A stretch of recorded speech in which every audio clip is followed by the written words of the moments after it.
Na včera večer otrimané skacky upravného odbora kulturno-prosvetného društva Đura Kiš, na ktorej prisustovali Slavko Rac, Željko Kovač i Gabriela Sajanković pred nacionalnu osovitu Rusnacog bešedovane o odseku robotoh kolo otrimovanja 8. festivalu ruskih narodnih i tamburovih orkestrov Melodiji Ruskого dvora 2015.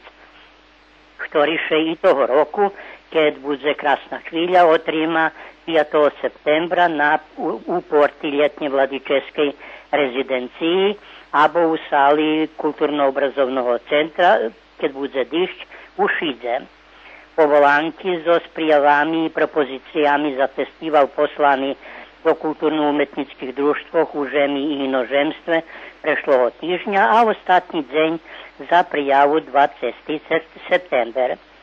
Jak poradzené, žiri za zmahatelnú časť obezpečí náš nacionálny sovit a dohovorené, že by za reviálnu časť festivala účastníkov vyfinansovali organizatore tiež so s pomocou odbora za kultúru nacionálneho sovitu i že by bol zatrimaný posihnutý nacionálny úroveň, jak i sama zmahatelná časť.